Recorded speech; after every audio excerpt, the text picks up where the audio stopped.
I refuse to raise my late husband's love child twins, and I don't feel guilty. I don't expect to be seen as the good guy in this story. Honestly, I stopped chasing that title years ago. My name is Vanessa. I'm 44. I have two daughters, Cameron, 16, and Riley, 15. We live in Colorado. I had a husband. His name was Andrew. We were married for 21 years, and I was stupid enough to believe he loved me the whole time. Turns out he didn't. Andrew died 6 months ago in a car accident. He wasn't alone. The woman in the passenger seat, Brianna, died instantly. The crash made the news. I saw the pictures online before anyone called me. That's how I learned about her. Her, and the twin boys she had with my husband. They survived. Let that sink in. You think you're grieving a man you've shared a life with.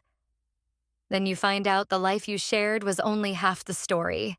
I didn't volunteer for this. After the funeral, after the secrets spilled out, after the gut punches kept coming, people started circling me with their moral expectations. His family wanted me to take the twins. Take them? I didn't even know they existed until they were orphaned. But somehow I was expected to step in and save the day. I didn't even get a call from the hospital. I got a voicemail from Andrew's cousin, Laura, saying, "We know this isn't your fault, but the boys need someone." It's what Andrew would have wanted. I nearly threw my phone across the room. What Andrew would have wanted? Really?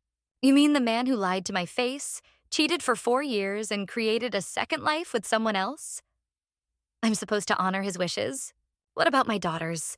Cameron stopped speaking to me for days. Not because she was angry with me, but because she found the texts months before he died. She'd read them. She knew, and she never said a word. The guilt ate her alive. Riley took it harder. She ripped every picture of Andrew out of our family albums. Every single one. Even the baby photos. Said she didn't want to remember a man who could lie so easily. They were already drowning in their own emotional hell. So tell me, how do I look my girls in the eye and say, "Hey, I know your dad betrayed us, but now you're going to help me raise his other children"? No. The pressure was immediate. His parents called. Showed up at my door with baby clothes and boxes of formula. I shut the door in their face the first time. Second time, I told them, "You raised the man who created this mess. Don't look at me to clean it up." My mother called me cold. Said God tests women through motherhood. I told her God should have tested Andrew's zipper. Everyone kept calling me the adult in the room. But no one seemed to care that I was also the one left to pick up the pieces. Financially, emotionally, legally. I paid for Andrew's funeral. I handled the probate. I hired the lawyer. I canceled his phone plan. And I did it all while holding my daughters up from collapse. But somehow, I was the selfish one for not taking in 2 children I never asked for. I drew the line. I offered to set up a trust for the twins. $40,000 from Andrew's estate. Enough to help them land safely with a good foster family. Maybe even relatives on Brianna's side. That wasn't good enough. Andrew's parents wanted more. Custody. Visitation. They wanted to build some twisted hybrid family where my daughters would bond with their half-brothers and everyone could move forward together. That wasn't grief. That was delusion. I told them the truth. You're not trying to build a family. You're trying to erase the consequences of your son's betrayal. I won't be part of that. I was done being polite. They tried to fight back. The day the custody lawsuit arrived at my house, I laughed. Loudly. Not because it was funny, but because it was pathetic. They were trying to force a judge to grant them custody by claiming my daughters could help raise the twins under their roof. They didn't want to be parents.